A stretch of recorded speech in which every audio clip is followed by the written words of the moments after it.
मुनव्वर का छल का दर्द और सबसे पहली बार बात की है उन्होंने अपने करियर के सबसे खराब दौर की। वो दौर जब उन्होंने खुद को टूटा हुआ महसूस किया।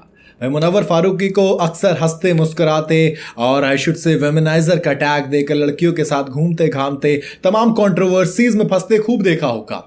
लेकिन क्या आपने मुनव्वर के कभी उस दौर के बारे में सोचा जब मुनव्वर ने कहा कि दोस्त एक पल को ऐसा लगा कि शायद अब खत्म हो जाएगा सब कुछ। होता है ना कई बार इंसान के वक्त में ऐसा वक्त भी आता है कि उसे लगता है कि हाँ मैंने कुछ किया ही नहीं है करियर में, मैंने कुछ ज़िंदगी में अचीव ही नहीं किया। मुनव्वर फारूकी ने अब उस दौर पर बात की है।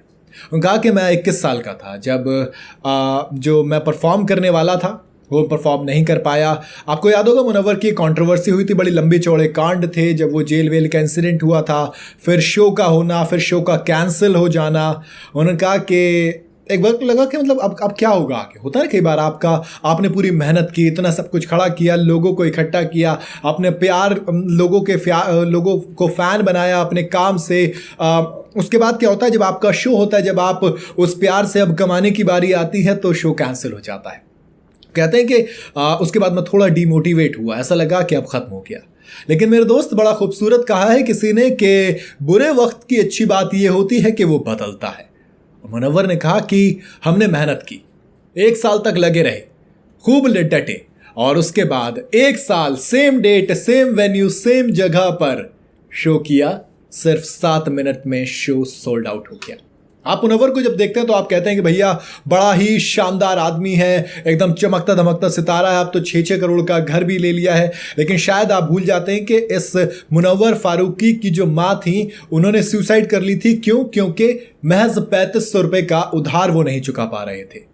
मुनव्वर खुद कहते हैं कि उस वक्त लगता है कि मतलब वो कहते हैं ना, मेरी अम्मी हमेशा कहती हैं कि टका बराबर ऊँट है, जब टका ही नहीं तो फिर ऊँट क्या देखना, है ना। मतलब अगर पैसे नहीं है तो कई बार वो जो छोटा अमाउंट, अब शायद मुनव्वर के लिए 3500 रुपये मतलब कोई वैल्यू नहीं रखे होंगे।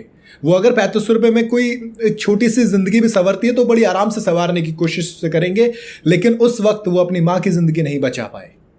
होता है ना, करियर में चमकते मुस्कुराते ये तमाम चीज़ें लोग खूब देखते हैं, लेकिन मेरे दोस्त कई बार उस चमकते चेहरे के पीछे ना एक बड़ा दर्द छुपा होता है। उस चमचमाती ज़िंदगी के पीछे आपको कुछ ऐसी दास्तानें लिखी होती हैं जो सबके सामने नहीं आती हैं, जो अंधेरे कमरों की गुम तन्हाइयों में लोग अपने आप को याद करते हैं, तब उन्हें कहते हैं कि काफ़ी लंबा सफ़र तय किया है।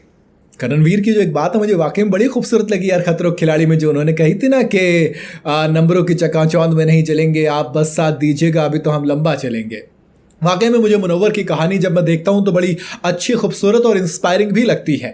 अब भले से आप, और मैं हमेशा कहता हूँ कि आपको ना अपना बुरा दौर याद रखना चाहिए, क्योंकि यही आपको ज़मीन पर रखता है, यही आपको औकात में रखता है। क्योंकि अच्छे वक्त की भी एक बुरी बात होती है कि वो भी बदल सकता है मेरे दोस्त।